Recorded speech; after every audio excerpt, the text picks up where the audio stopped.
I am Jeff Foxworthy, and welcome to Gamekeeper Podcast. If you want to learn more about farming for wildlife and habitat management, then, buddy, you are in the right place. Join the Gamekeeper crew direct from Mossy Oak Land Enhancement Studio as they discuss the latest wildlife and habitat management practices, news, and, of course, hunting. There's no telling what you'll learn, but I'm going to tell you, I bet it's interesting. Enjoy. We're live in 3, 2, 1. All right, everybody, here we are, West Point, Mississippi. We got a room full of Full folks. house. It really, I don't know we've ever had this many folks between Zoom and on the couch, guests, and Lanny's out, and we've got Kyle Lybarger sitting in here with him. Let me just kind of look around. When I look left to right, I got Dudley sitting here with a big grin You on pronounced his my face. name right. That's awesome. Yeah. We can That's mess a that tough one up one. if we try. Next to Dudley, Lanny is out doing some photography, and we've got Kyle Lybarger. Did I miss Close enough. It sounds like a jumbo. Jumbo. Say that again, but change it to Kyle Lybarger. Kyle Lybarger. Yeah. That's a tough name. He has a hard time. He thought large burger. He was thinking about it. I propose that we shorten it to Lybarger. Yeah. Well, It just has a catchy. Yeah, it does. That's like catchy sound a to it. aftershave or something. Yeah. Actually, it's Fabergé. the new beard oil he's about to come out with. gotcha. It's going to be called Lybarger. we just filmed a documentary and they mispronounced it in it as well. So, and So I've been Par for the course. I've been toxic Haas my whole life anyway. So yeah, you can relate. Haas. Yeah. So then, but moving on around the room, we got Toxie. Yeah, so just everybody skip can me, hear that's us. not matter. So we're skipping right over to the couch, and we've got Alan Summerford. Hey, y'all. He traveled here with Kyle, and then we come around on Zoom. We've got Mark Haslam. He's somewhere. Well, gentlemen, thanks for having me. Excuse me. He's somewhere in either South Carolina or Georgia at his I'm hunting gonna camp. say he's at South Carolina since it's where the season's open. Somewhere already. in the low country. Yep. That's right. Yeah, Mark, where is that? Where you are, South Carolina? Yes, sir. I'm in the my family farm. It's in the Midlands, South Carolina, so it's just above the Low Country. Okay. Well, I'm glad you said that, because one of the reasons that we've got Mark here is this guy is quite an impressive guy when it comes to managing deer. And he won the Al Brothers Deer Manager of the Year award. He's been managing his family farm for about the past 19 years, using quality deer management techniques. Look, there's a lot of stuff to mention here. Suffice it to say, he's really interested in managing and growing and hunting big whitetails. And so what we want to talk about today, I've asked everybody, let's just get really focused and let's talk about bow hunting these bucks in velvet. And in that period of time when that velvet comes off. And I'm looking at you, Mark. I think you've already laid one on the ground this year. I have, and I would I have to make one correction. I was not bow hunting. I put 150 grains right in the heart. So our season in the lower half of, and majority of South Carolina when it opens August 15th, it's primitive weapon or rifle. Excellent. Yeah. So it's either or. That has got to be And brutal. It's been that way A for long time. Yeah. 30 some years ago, I drove all the way over there, so excited. Oh my gosh, deer season in August? You kidding me? Went on a guy's place over there. It's got to be hot. The thing I remember the most impressive of everything was the mosquitoes. Mm-hmm. They were brutal. And they were even worse this year, right after Debbie came through. All that extra rainfall. So when bucks are in velvet, this latter part of the summer, though, they're in these bachelor groups. Alan, I'm looking at you. What are you kind of keying in? What are you looking for? Are you spending afternoons? Yeah, the highest quality food source in the afternoon has typically been the bread and butter, the way we hunt, and they're typically bedded pretty close to that high quality food source. So we're running cameras throughout the summer, and I do a few food plots too. We've been in a wicked drought all year long. The only thing in the food plot that hung on was some deer vetch, and but it was sparse at best. And do a lot of management on the property too, with fire and cutting trees and stuff. And I kind of use a trickled edge feather effect to kind of add more woody browse on the ground. at that time, and it also, they're kind of getting ready to start scraping and stuff and start, establishing dominance. So that kind of creates food and another attraction just for them to start rubbing on and kind of tickling their velvet in there. And like all of that kind of put into one thing kind of creates a really, really good spot to make a big field hunt small. I like it. Mark, over there in South Carolina, what do y'all? The times I've been over, there's a lot of big ag in parts of that country. That's right. Yeah. We've got a lot of agricultural crop rotation here in the Midlands, and so if you're hunting velvet bucks or bucks right now, early, August opener into September, you've got the ag fields to target, supplemental food plots. And then you've got, so I would look at it as you got your destination food sources, and then you've got hunting them coming in and out of bedding, which for me, I kill, even though I shot the buck I shot this year was in the evening. That was because I had my 5-year-old son with me. We sat on field. Usually the majority of bucks I kill early season before October is in the mornings. And catching them come back to bedding. And there's some different habitat setups to do that on. I just find that with our population numbers here, it can be challenging to try to target a buck, one sector of the herd it's the lowest number in the whole population, a mature buck, as opposed to all the other small bucks and does. They're going to be out in that said field that you got to work around to get that mature buck. Hey guys, listen up. Let me tell you about an awesome deal Springfield Armory is offering now through the end of 2024. When you purchase a brand new model 2020 Waypoint or Redline rifle, you'll receive a model 2020 rimfire rifle with a black synthetic stock absolutely free. That's an over $400 value on the house. You know we love Springfield Armory and their top-notch products you'd be proud to hand down to your kids and grandkids. So why wait? Learn more about this incredible offer at GearUp2024.com. Springfield Armory. Defend your legacy. Mark, I want to ask you, if you identify some of the larger bucks, did they stay in bachelor groups, or those bigger bucks, do they still stay by themselves? I've noticed that some of the bigger mature bucks, they will stay in bachelor groups, sometimes smaller ones, and it might just be 1 to 2 to 3 of them. But occasionally I'll see the mature ones that are 4 and 5 plus years, really 5 plus years in a larger group that they can be upwards of 10 or 12. Yeah, we kind of see the same things. A lot of times I feel like those really large bucks, they almost like to send the little bucks out there first and just stand back and wait and just kind of watch how the field reacts when they walk out. And as long as they stay calm, they're usually kind of come up the rear behind them, and then they'll come once they're on the field. They'll almost kind of run into the field, like they're so relaxed when they come in. They'll see that food source is safe, and they'll kind of come in there, and you'll see them they'll almost like they're running from flies sometimes too. They'll just run across the field. They may run 50 yards and just stop and then go to feed. Well, sounds like they're content and having a good time. That's before all the stresses appear of you can a tell lot of hunters. Very much relaxed in this early season. And we only have a 3-day hunt, so it's a Friday, Saturday, Sunday in Tennessee. And so it's very short. I would my biggest guess would be that I've often said for just the first of regular bow season for us, and especially I say even more so in Alabama, that's the most dependable time to catch one non-nocturnal or during daylight.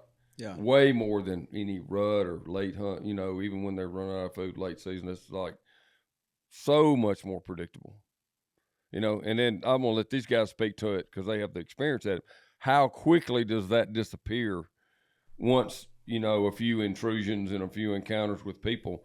I mean, because I'm a big believer that even if you go to your stand and you think you didn't spook anything, probably over half the times you did. You just cannot get in and out. I mean, you can't beat the nose no matter what else you do. And I mean, and guys like, oh, I spooked the doe, but I didn't well, you spooked that doe when she ran and she alerted. These guys are old that you're hunting. They're onto the gig so much more than average people think, in my opinion. So what do y'all think, No, that's for sure. Like, there's no doubt that is a huge element. And that's one thing we had this field set up. Like, I had planned this field for years. This is my velvet hunting spot, and I have access that is super clean, that the whole field is secluded from. I slip around the backside of it with either wind in my face or wind at my back. I can hunt it with a northwest or a southeast, the two main winds I like to hunt for the velvet hunt. And that gives me options. But then when I get into the blind, literally me and my 9-year-old son, we snuck down into this blind. We could see over the screen in one spot to kind of check the field before we got there. There were deer bedded 40 yards in front of the blind on this food plot, right in those edge feathered trees that I dropped that were fresh.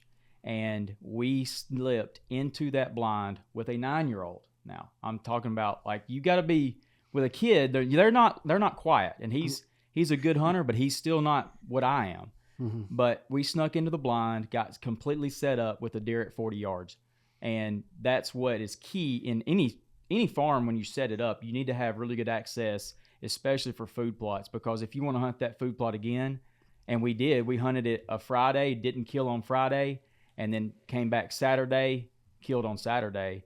And we were able to do that because our access in and out was so clean. Wow. Yeah, we do hear that a lot. Mark, how does that – you look like you had something you wanted to add there. Yeah, I would completely agree with what Alan said. And that's why I've really cut back on running cameras for these early hunts, because I like to run them starting in July, because you can really see what a buck's going to be. But there's a certain point, sometime that second week in August, those mature bucks just shift off the cameras. And if you're running those survey sites with corn or a salt block or something, they just, at a certain point, they're going to pick up on something. So like the buck that I knew I wanted to take my 5-year-old son hunting with me, and we've shot a lot of does together, and I've been trying to shoot a buck with him. And so I purposely just stayed out of one ag field all summer. It was isolated outside the property. I knew that no one would be going around it, and I didn't put any cameras on it, just to try to minimize all the human presence.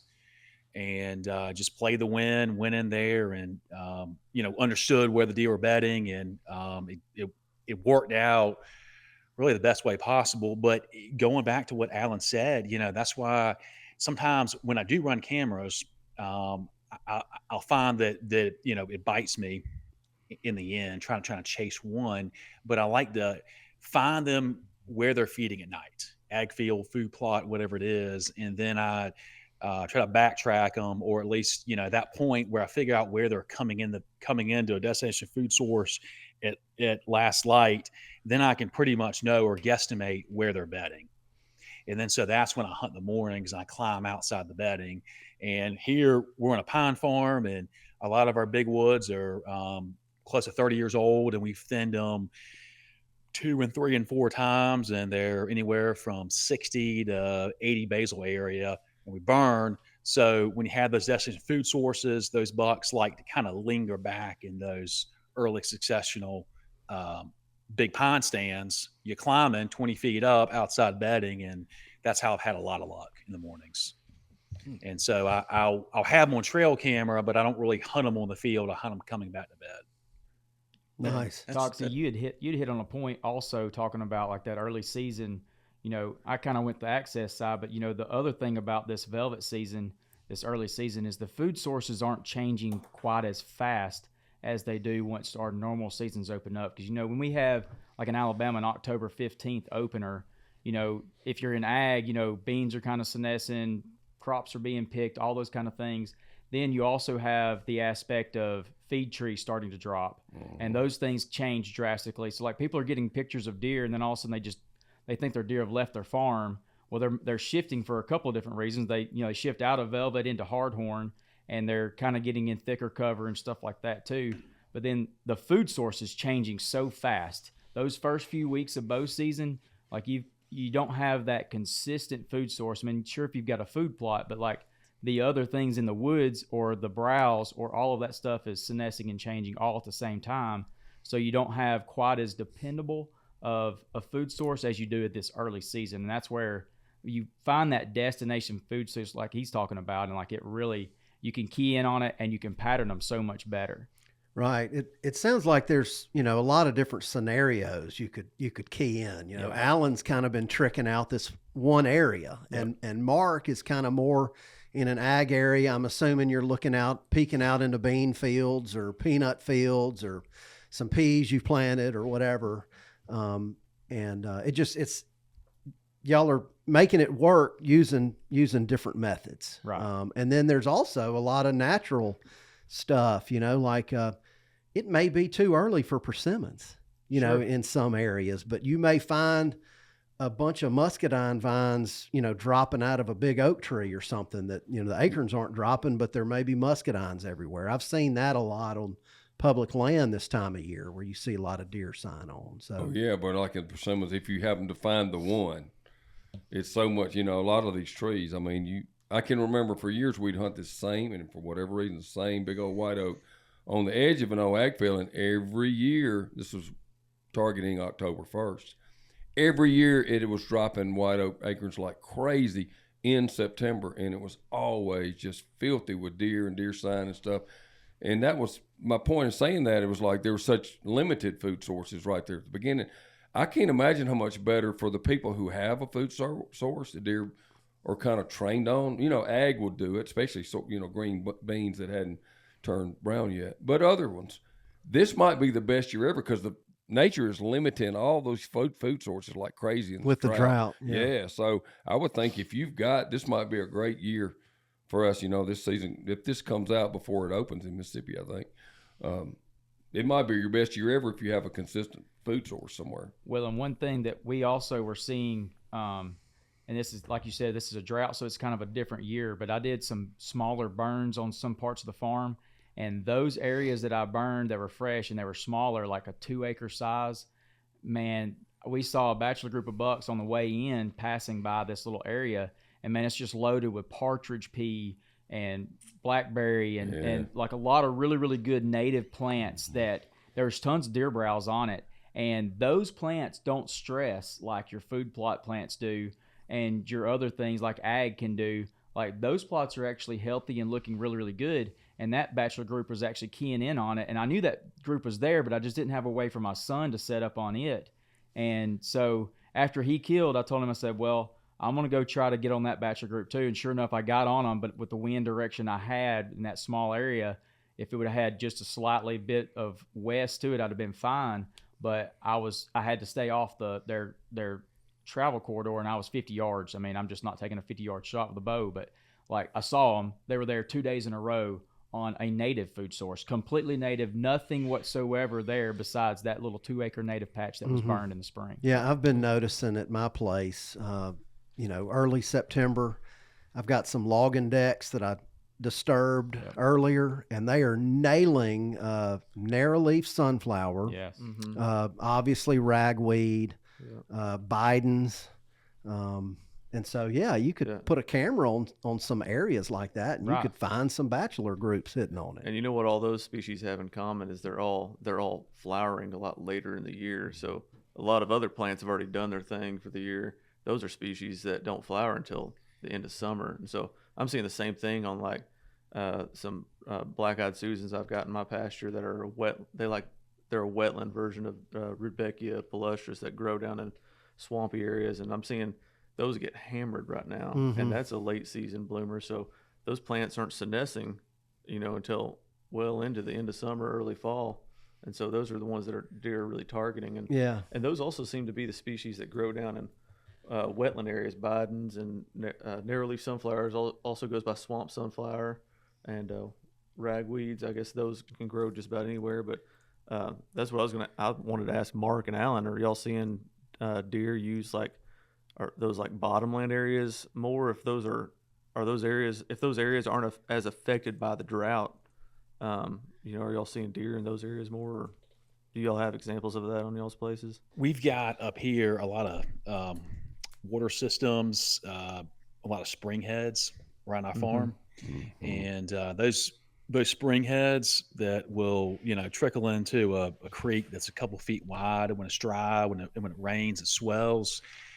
Those areas are just killer for deer and holding bucks, especially early season, because right now all the deer are doing, they're just hiding and eating, and they're not really doing anything else. For the most part, they're not visiting signposts or anything like that. And those areas, especially here in South Carolina, it's so hot, and those are lower. They've got shade, and if there's flowing water, you've got usually some cooler temps. That mud and muck can be cooler for them. And that water is going to have all kinds of, green vegetation. And whether it's something that like Dr. Craig Harper is going to rave about, they're going to eat it because they're going to browse their way out and go into, upland sites. So I've had a lot of luck, and I found that just hanging some cameras on some of those water systems and trails, you'll have a lot of deer that just hold up in there, especially bucks in the off season.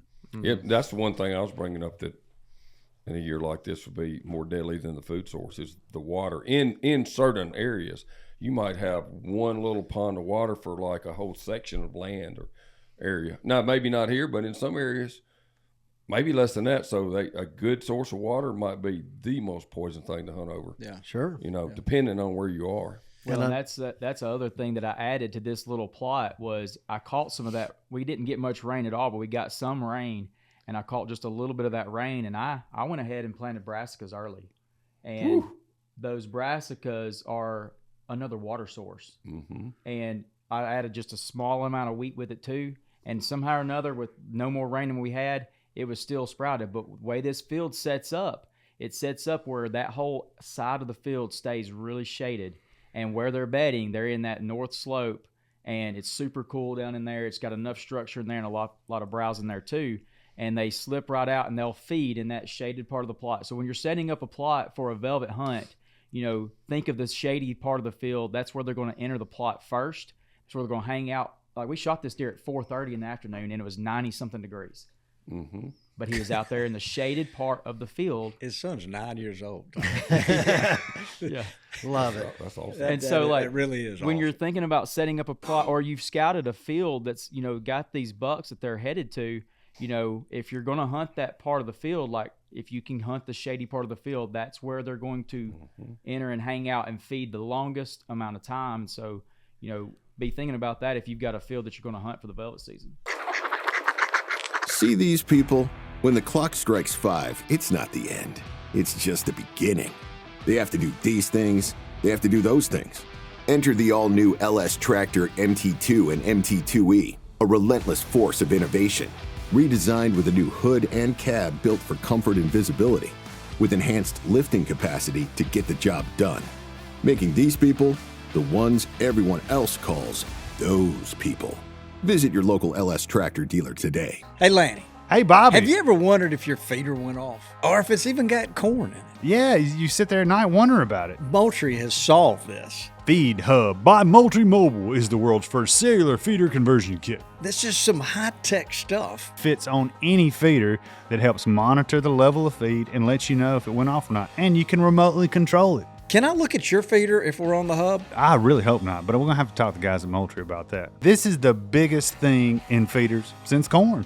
That's saying a lot. With Feed Hub, there's no more stressing, no more guessing. This technology allows you to remotely monitor your feeders. We always say feed safely, do it the right way. No doubt about it. But to learn more about this, visit moultriemobile.com/feedhub. It's a great invention. Unbelievable technology and products brought to us by our buddies at Moultrie.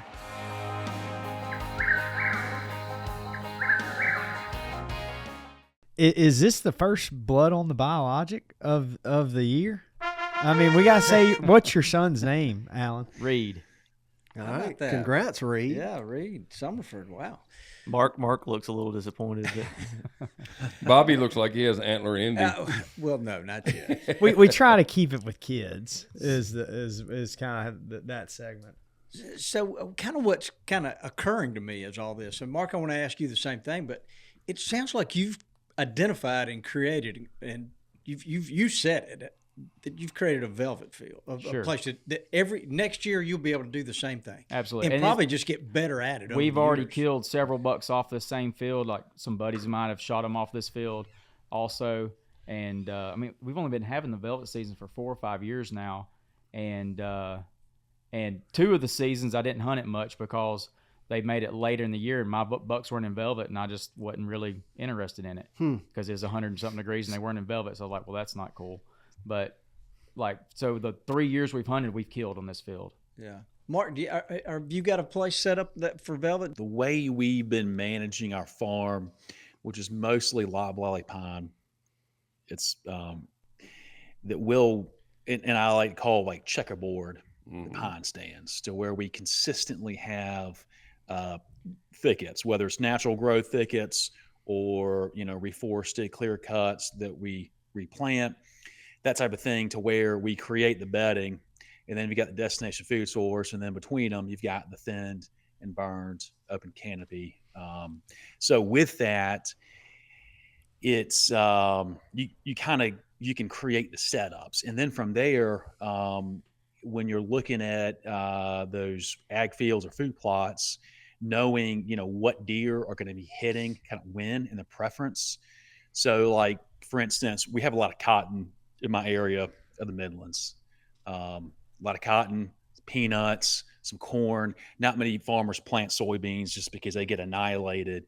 And our deer density, and our records, our farm records indicate this, but there's a Clemson Extension Center just right down the road from us, and their last survey, they showed this county that we're in averaging a 169 per square mile and upwards of 225 per square mile deer. Holy moly. Yeah. So there's a lot of deer where, it's big ag country, but then also big pine country with pine rotation. And I think that pine rotation creates a lot of bedding. So we have the predators, but we also have good fawning cover for the fawns to survive and good fawn recruitment. But, it's like, take for instance, cotton. They pound cotton when it's first coming out of the ground, and they pound cotton, all that new foliage throughout the summer, and that's going to start to taper off right about now, sometime in September, going into late September. The plant will stop growing, or the farmer will plant whatever chemical it is to suppress the plant from growing so it can put more of the energy in the actual cotton itself. So they're going to shift off the cotton. Corn they'll hit, but all the corn's been cut by now. And as far as peanuts are killer. That's what I hunted over that first week in August. But with peanuts, it doesn't take much for you to be checking a trail camera with the wrong wind, and your wind, just whatever kind of human presence, to where it'll bump the deer off just a little bit. They're still coming in there, but it's the height. It's the height of the peanuts, because even if it's a bushy, good foliage, it's still very, very low. It's maybe up to our calves at max. So the deer are going to be less likely to go into a peanut field early on. So really, it's kind of, we've got the bedding set up and kind of knowing where they're going to move to, but it's knowing when exactly. So like right now, our peanut fields, they're still coming into it, but they're coming in later. And I plant a lot of sun hemp, for instance, because sun hemp is really good for deer browse, and it grows like a weed.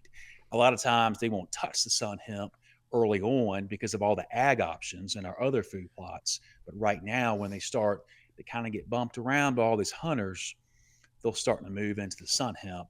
They like it, but it also has a much more higher, height to it, to where I will be bush hogging that hemp this week, because it's already a lot of places 5 and 6 feet tall, and you got to keep it mowed because they like all that tender growth. Really cool. And it just keeps on growing until that first frost. So you bush hog it, and the stalks just keep on growing.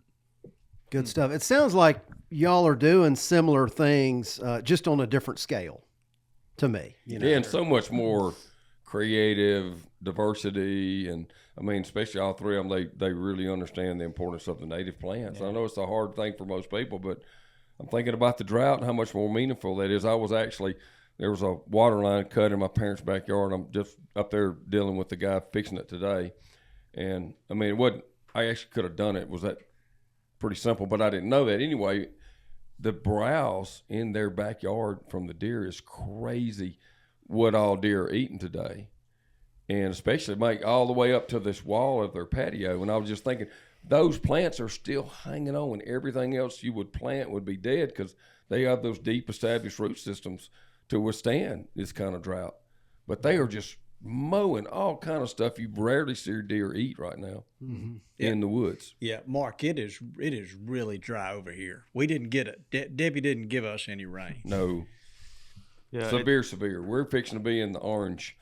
We're actually in the orange part of the drought map. It's been pretty wet for us. It was really too wet to plant. Our food plots, our warm season food plots went in a little bit later this year, as well as the local farmers. But then the rain shut off for several weeks, late May, early June, and then it picked up.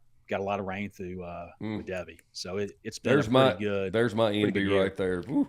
So I have definitely a moisture envy. Yeah. When do you guys think? We've all got cameras and we've got friends with cameras. When do y'all think the Bachelor groups truly turn off? Is it and they start doing their fall pattern? Is it like right when their velvet comes off, or a week or two after that, or what do y'all think? Anybody? It really depends on how close you are to your rut. Like, if you're in a state where your rut's super early or an area that's super early, I feel like they shift off earlier. But I see Bachelor groups together, like on our farm in West Alabama. I mean, they'll still be together well into November. Okay. It really just depends on, where you're located and proximity you are to the rut. So, and up in Tennessee, they start getting pretty mad at each other right around about the middle of October up there, which we've got a November rut. So, they're really early season, like after, early regular season opens up into September. You hunt a food plot, you'll see Bachelor groups fighting each other. They're starting to get mad at each other. Really? Seems like the older ones peel away first. Yes, that's exactly right. You'll have those 3-year-olds out there that are just still trying to establish dominance. Your 4, 5, 6-year-old deer, they're not even playing the game with them. Yeah. Are y'all? But Mark, I'm looking at you. Are y'all seeing your deer come out of velvet at basically the same dates every year, or does that vary? Our bucks usually start to peel. And I would agree with what Toxie said. Yeah, it's the bigger ones seem to come out of velvet first, and like the spikes and little 1-year-olds, they'll be much later. And some of those could still have velvet. To answer your question, usually about the 3rd week in August. I know it's based on photo period, but usually about the 3rd week in August is when they start to peel. And by that's earlier than ours. September 1st, usually all the 3+ year olds are gone. I don't think we discussed this too, but I remember a pretty prominent biologist once telling us that once these start, that velvet starts to come off, they get rid of it quick, like usually within 24 hours. Oh, absolutely. That's like it's itching them, it's driving them crazy. Once they decide to get rid of it, it's pretty quick. It's bloody. And like the flies are all, coming after it too. Like it's probably just drives them crazy. Yeah. It's like 24 to 48 hours once it starts. That's what I thought. I killed one buck that was like right in the middle of it. And, wow. And it was a smell. I would think that was pretty rare it because was a smell. You have to catch them in the 24 hours, Yeah. Ours has been right on like that in Tennessee because, like I said, there's a couple of seasons I didn't even hunt it because they made it the very last weekend in August. All of my deer, pretty much anything I would shoot, are all hard horned. Wow. By August 30th, and we have the hunt that's in the 23rd, 24th, 25th range. They're always all still in velvet that week. So that between the 25th and the 30th, they shed every year. Wow. What are you saying, Toxie? Because it seems like it's a little bit in September for us around here. Yeah, I would say it would be, mid to late September.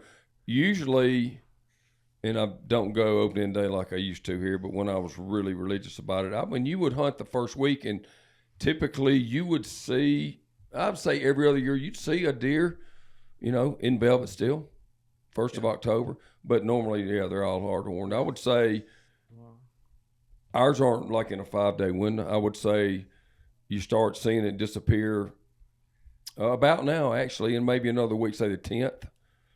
And then by the 25th, it's all gone. Yeah. Yeah. So, Mark, what would you say those first few weeks after they after they shed? Are they still in that bachelor group pattern then, or how? Dudley kind of asked just a little bit earlier, but are you? When do you still seeing your bucks start to bust up? Most of them bust up that first week in September, and they'll start kind of shifting around. You'll start to see the 3-year-olds show themselves more. Not just feeding and food plots, but kind of exert a little more presence, so to speak, socially. But I don't. Usually, the 4+ will start sometime mid-September is when they really shift as we're trending. Because our does, the first estrus that you're going to smell out in the woods is going to be somewhere around that mid-October, and the majority of our does are bred that late 3rd week in October going to that 4th week in October. That's when the bulk of our does are bred based on based on the fetus scale we use when we backlog and backtrack, when they're bred. So usually by like October 1st, it's like a switch goes off, and all of a sudden you've got the mature bucks showing themselves more, making the sign, having their presence known, showing up in food plots. And at that point, they've locked up a good bit. I'll get a lot of sparring and kind of testing and whatnot in September. It's usually by October 1st, it's they've already well established that dominance and who's the top dog. Wow, that's kind of the same. You could say the same thing for here, except just make it December 1st instead of October 1st, the way he described. And then, they're full on by, say the 10th or so, 15th. Yeah. That's almost exactly what we experience here, depending on, I think the weather might affect it some. Isn't it interesting how the herds do things? Yeah, and there's so many, even like here, we have stuff here to, say, an hour and a half south of here. And, December 1st, you see activity. I mean, you may see one seriously. I don't know if she's in estrus, but it's got to be close because they seriously be chasing one, And I've always said here, like the 5th of December, it's on no matter what. But then you go, we had a place for a long time we leased was 30 minutes below here, and that would be 2 weeks after that. Yeah. And then another 30 minutes, it's 2 weeks after that, and then another 20 minutes below that, it's another, 2 or 3 weeks after that. So in a 1.5 mile range, you get like almost 2 months variation. Just goes to show you need to know your area and what to expect. And, if you move to a new area and you want to know when the rut is, just ask the highway patrolman. That's true. But he talked about the most sure way to know is do these health checks. If you get with your state officers and get a permit to do it and check those fetuses, and someone knows what it means. Because I do remember the couple of times we had one here, and I know the ruts will shift depending on population ratios and stuff over time. Too many does per buck, and it'll actually move forward on you some. Harvest a lot of does, get it back close to being what it should be. Doe per buck close to that, and it'll actually move forward some too. But we tried ours here, and the date of conception was between December 5th and January 5th. That fetus scale that it was Joe Hamilton and somebody else that escapes me, I think at UGA created. That is just killer. And our season goes January 1st, so we're able to shoot when we shoot does late season. I think you need about 30 days or maybe 3 weeks before the fetus is big enough that you can measure. But that is really just a ruler. You can buy it online for like $5. And I've had this conversation with Dr. Bronson Strickland about this, about how if all the does in your area are relatively speaking going into estrus or cycling through to get bred about the same time, the receptive window is relatively about the same time. How is it that we're seeing bucks up and moving throughout a longer period of time instead of that short little window? And there's a lot of different variables to that. But one thing I've noticed is, and with that fetus scale, what shows is that we have a lot of fawn does that are hitting sexual maturity in our fall season. And I think it takes around I was talking to Bronson about this. I think it's like around 60. I think it's like high 70s, like 75, 77 pounds. If it reaches that weight, it can become sexually mature. But there were some that were shot fawn does past number of years at our property. They were bred early November. Wow. So there, it's like, they're not hitting. Sometimes we'll hear about those fawn does being sexually mature around the time, maybe if an older doe was cycling through and went and bred the first time around, but that's a doe that was old enough and weighed enough. It's really about weight and health.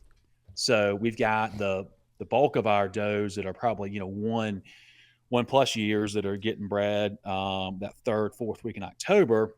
Then we have fawn does that are 6 months old that are getting bred and then being receptive that first week in November.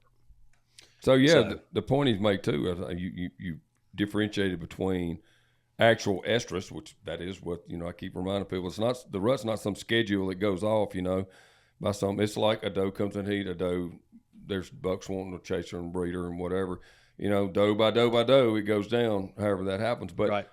You can't judge your rut that breeding, which is what the rut is, by deer movement. You cannot. In fact, I would put out there that you'll see the most mature buck movement actually when they can't find one to breed and they're having to travel a lot to try to find one. That's when I see around here, and that's like right before Christmas, they drop like flies all of a sudden, the really big deer or older deer. And I see, people, most of that's rifle hunting, but still, that's when most of that happens. And you can tell by the cycle of ours, that's when they're starting to come out, and he's been used to seeing a buck. I mean, he's used to having a doe with him. I mean, older deer's, he's educated. So he's moving on from one to the next, and he's one to the next, and all of a sudden he can't find one. He starts covering a bunch of ground, and that's when you're going to see him. The Furminator is the industry's most versatile piece of food plot equipment, allowing plotters to do every step of the process, working the soil, adding seed and soil supplements, and compacting, from start to finish with a single implement. It's hassle-free by design. Set it for the seed size and simply drive the tractor, and the Furminator does the rest. Check it out at thefurminator.com. Nosler is known for their bullets, and now they're making suppressors. Nosler suppressors are made for hunting. Adding a Nosler suppressor to your rifle will make you a quieter, more accurate, and more effective hunter. Protect your hearing and disturb less game with a Nosler suppressor. The time to hunt quiet is now. Learn more at nosler.com. What would y'all prefer to hunt to get a big buck?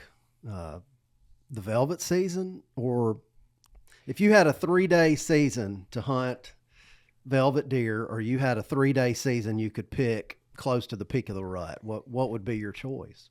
If you want to see deer, I think, the velvet season is probably so much more dependable to see deer.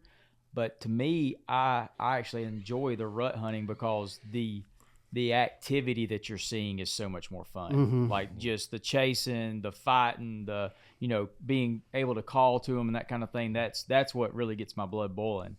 So that's kind of it seems like it's easier to find a big buck and actually pattern it. Yes. While they're still bachelored up in that velvet season. No doubt. Yeah. Mark, what would you choose? I would have to choose the rut breeding season. Yeah, I would have to choose right in the middle, kind of that 2nd, 3rd week in October, and that's just a great time to rattle, which I love doing. Right there before things are firing up. But my only hesitation where it's hard for me to get over this time of year, whether it's August or September hunting for bucks, is just, for me, it's the quality of meat. You get those bucks with that summer weight, they're fat, and they've got that layer of fat that's just inside the hide, between the carcass and the hide, it's edible. It'll render down, and it's hard to. I just love, being able to harvest a buck right in the beginning before they cut the weight and before they kind of trim down during the rut, and they're just at the kind of, for me, it's just like the pinnacle of of that buck. Yeah, that's a good point too. The taste of those velvet bucks is so much better too. Is that right? It is. It is so good. It's they just don't have the testosterone yet. you're spot on. I cooked some bone-in chops from a 6-year-old buck that I shot second week in November this week, and you could smell it in the meat. You could smell just that rutting buck. But the best thing to do if you shoot a buck early before October, before it trims down all that fat, cut a bone-in chop or a T-bone. Leave some of the rib in, tomahawk chop, whatever it is.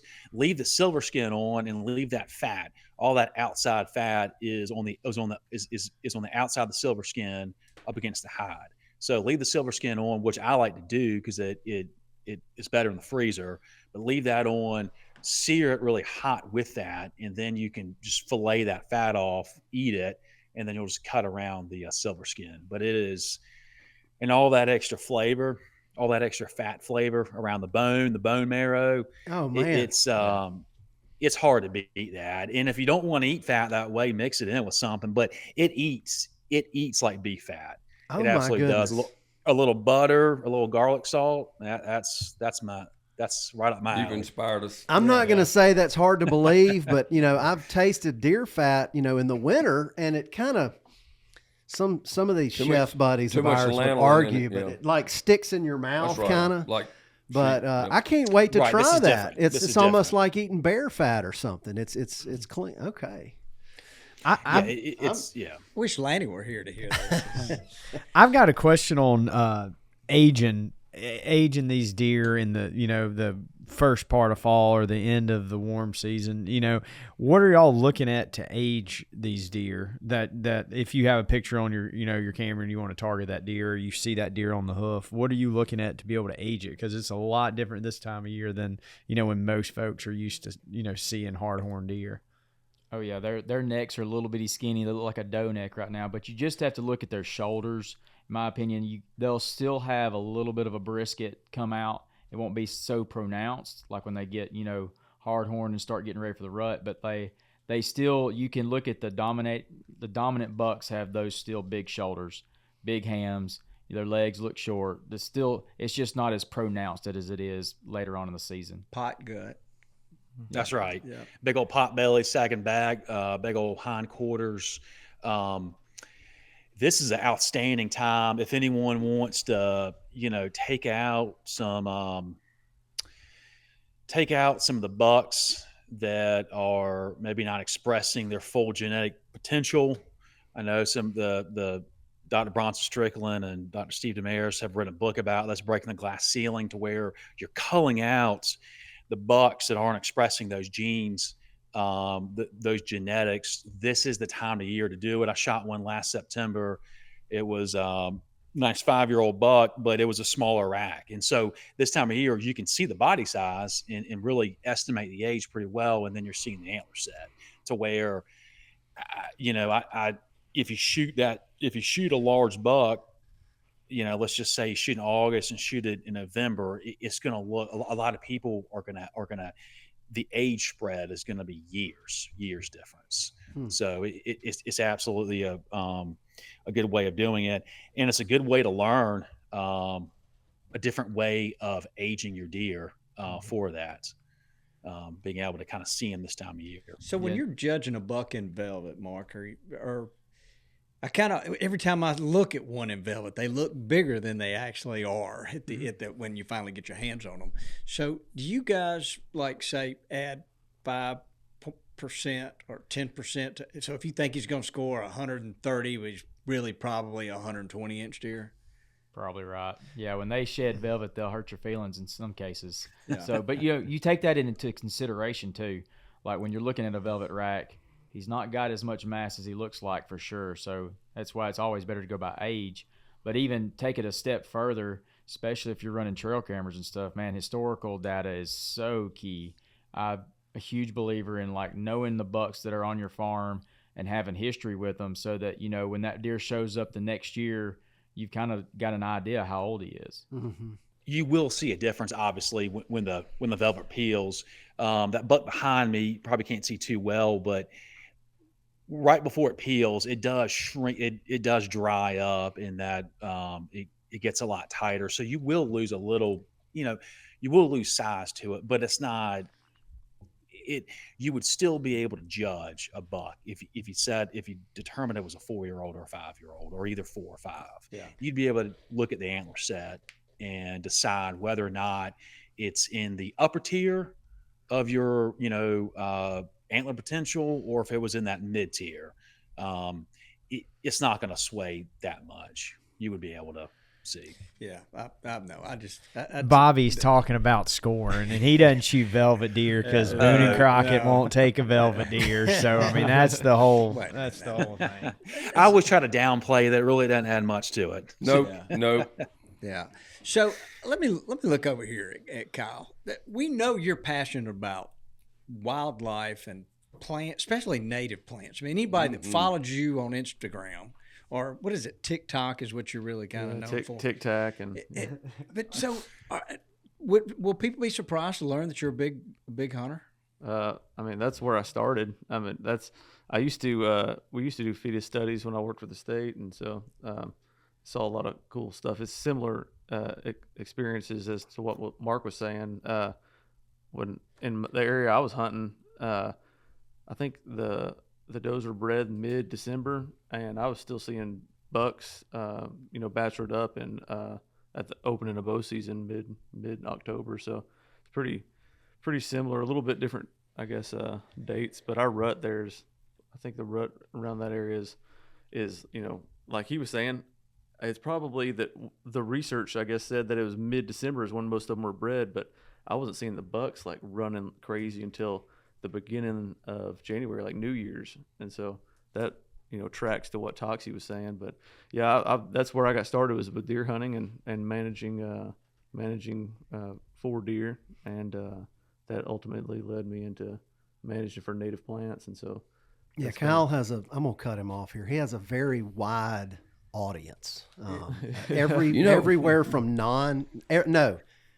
anti-hunters all the way to the exact opposite extreme. And he does an amazing job of explaining his method of madness to that wide-ranging audience. Arguments over use of herbicides or, lots of things. And he just does a great way. He has a great way of explaining that to every different belief, I guess you could say. I'm not surprised. He stands behind his hunting for sure. Yeah. The biggest void I guarantee you the biggest void in, like, we'll call it whitetail hunters' arsenal, is the lack of knowledge of all the native plant species. Yeah. And it's very complex, and it's not so simple to learn. And so what you can teach people, all of you already have that, but especially you, is the stuff I think myself especially would want to learn more of than anything. Yeah. There's so much to it and so much to learn. I mean, when you think you know everything from ag or food plots and stuff, no.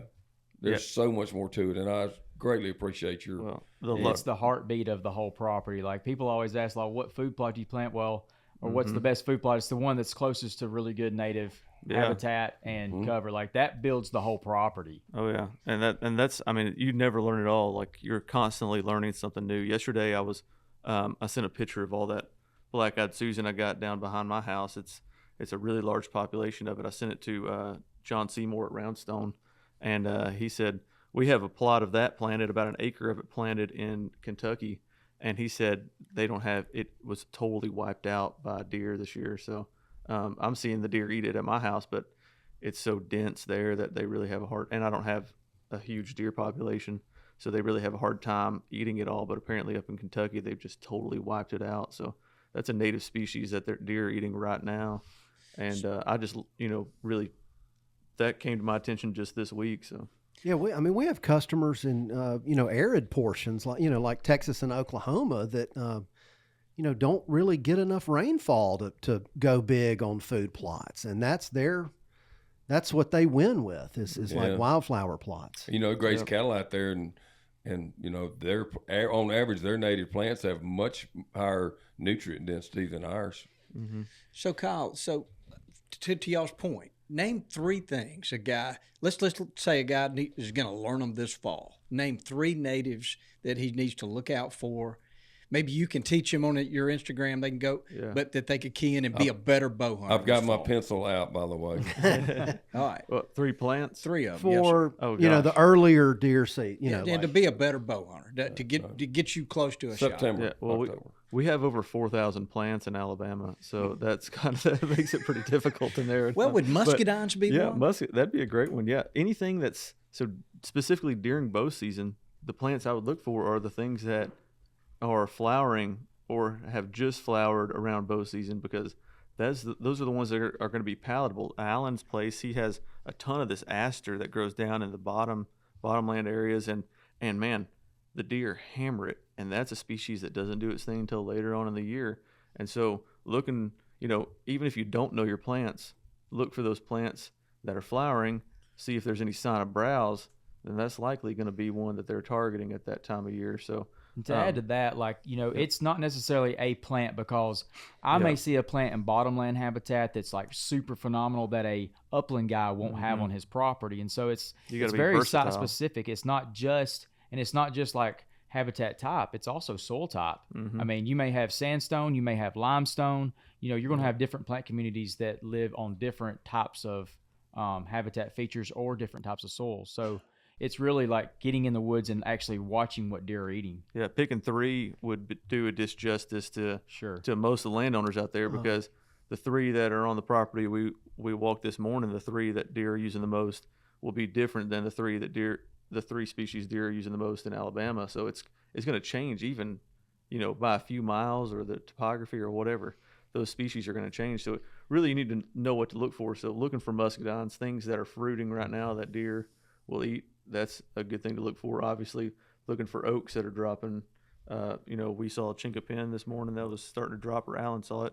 Wow. Looking for that. Looking for, like I said, those flowering species that deer hammering. I think all the ones that I saw them browsing on today were flowering, or were species that flower later in the year. And then woody browse, we're seeing a ton of, what was it, ash? Green ash. They're just hammering green ash. Mm-hmm. So looking for that woody browse, that's another thing to keep an eye on. So it's not always the showy stuff. Sometimes it's the boring, Yeah, I had some mulching done at my place, and like you said, all the little ash stumps, the deer nailing them right now. Mm-hmm. To y'all's point, just take a look at what they're eating on. We had a lot of forestry work done this year. Finally, it was all backlogged, no pun intended, and we're a little bit late getting the spraying to reforest, but we're going to keep.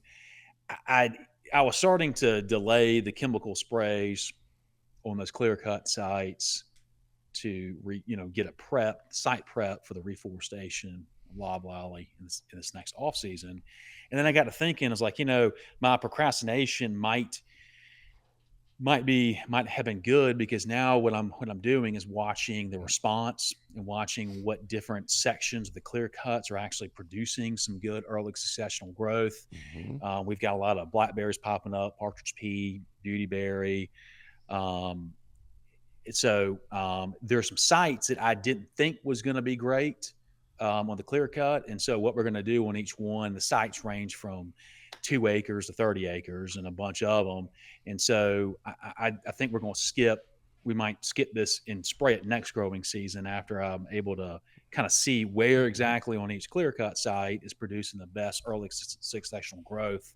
Keep those, keep a little section to have a natural space up against the upcoming plant of pines, just to have some diversity. And that's what we've been trying to do, is to maintain some good bedding thickets that will let grow up wild and maybe reset, burn it or knock it down, let it grow back for about 3 or 4 years. Sound like you got a really neat place over there. It does. Yeah. Man after one, it's exactly word for word almost what I'm doing right now, with especially one big, pretty strategic area that was clear cut, and it's big enough. One part I was over 100 acres in one block, and I'm going in and I'm going to do 3 different 4 to 5 acre spots that I'm not going to do a thing. I'm not going to rush to reforest. I've let it go an extra year, just like you said. and I'm going to make a little meta.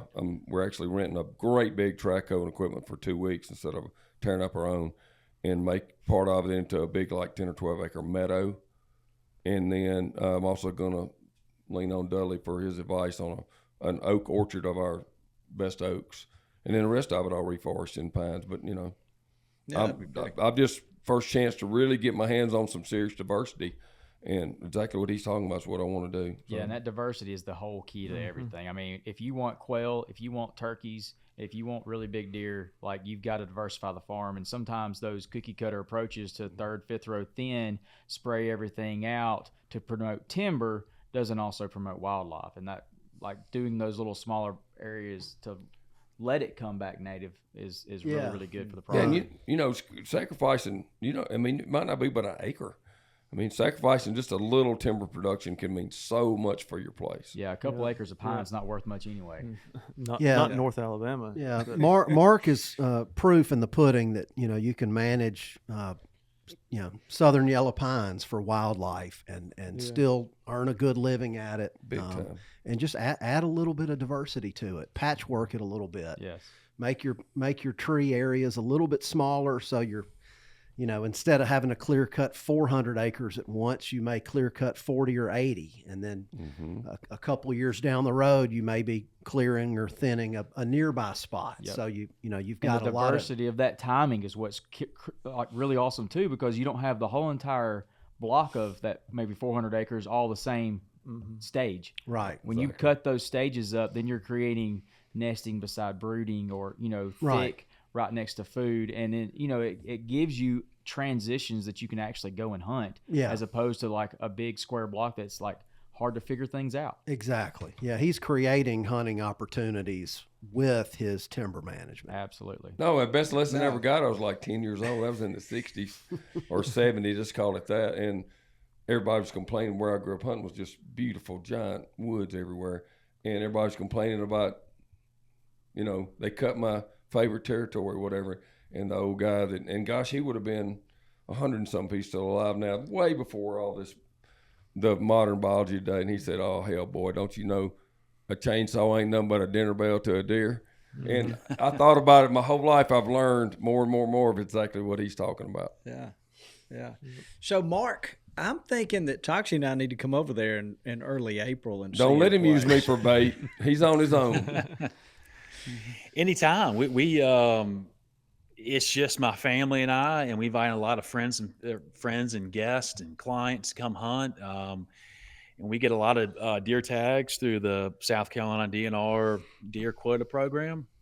And it takes us the entire season. And we are, I think last year we shot, I think it was like high 30 something per square mile average as far as deer harvest. Wow. So we are putting down some serious numbers, and it, you know, it takes all season, and yeah, so y'all should. Y'all should come over and visit. And if you can't make it for deer, come for some wild quail. We've got a huntable population, and then going back to what we're talking about with that, you know, managing those pines, having those little clear cut sites and let some natural vegetation grow up is great for quail, because they don't really occupy a big surface area. It's pretty small. Yeah. And we've seen a tremendous spot. And I said this to Dr. Craig Harper was here about a year ago for the Deer Steward course, and I made the comment to him the first day he got here that I think at least we have more quail than we do wild turkeys. Our wild turkey numbers really aren't great in this general area. And he just kind of laughed. And before the weekend was over, I think he saw what I was talking about, because they were whistling the entire weekend. No, and that's incredible. So y'all should. And in fact, I was listening to one of the podcasts y'all did about, you know, and I've talked to different biologists that really, you know, hunting them. For the longest time, I didn't hunt the wild quail here because I just, you know, didn't want to take any out. But after listening to these biologists talk about, you know, the life cycle, that really hunting them, it doesn't really do much to them. It's not going to affect the overall population. Yeah, I think we've learned that too. Wow, it sounds like a fantastic place. But so, we always look around. We always say, "What'd you learn?" But I'm gonna go ahead and start this off. I learned that venison may taste better on these early season velvet bucks. I didn't realize that, but that makes a lot of sense too. It makes me want to sit in the heat even more and deal with the mosquitoes. I agree with Bobby that. Yeah, and look, I will have learned something, but I've heard y'all use a word today that I'm not familiar with: senescing. What is senescing? So Anybody? It's when the plants go through their life cycle.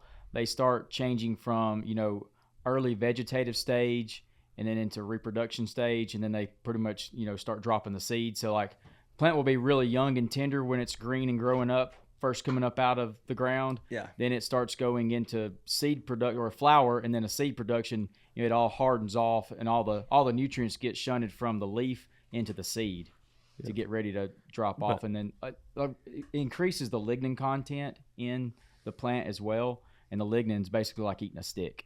So for deer. So that's senescing is what that's correct. called. That's a great transition into something I was wanting to say, because Mark, what he was talking about sun hemp earlier, there's a thing within the landscaping world called deadheading. So like if echinacea or some of those flowers, when they flower, right as they're finishing up, if you cut the tops off, the seed heads off, they'll reflower again. So I'm wondering if you could do that with a native field.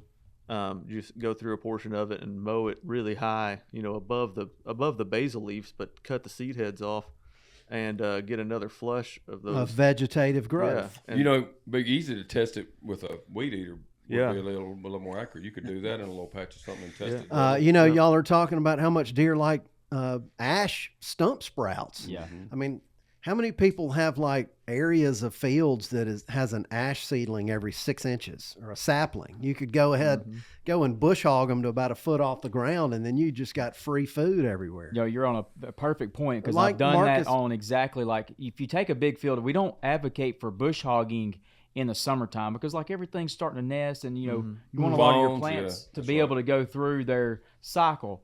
But if you take that and take like a really rank area apart, that's really, really thick to blackberry or really thick to ash, that's kind of getting out of hand, and just do like a micro area, like an acre or 2 acres. And like then fertilize it too. I don't even fertilize them. Just bush hog it, and it literally will be a huge attraction to that part of the field, which makes a 20-acre field hunt a whole lot smaller. You've got a 2-acre patch to kind of key in on for that early season, and like that's a huge benefit. That goes back to just diversity, adding diversity. I mean, the more you can add diversity to a place, especially within the natives you got there, it's always going to be beneficial for deer. So. I knew this was going to be more than about velvet hunting. Oh, absolutely. It ended up turning into a really good conversation. Honestly, I think one of the best ones we've done.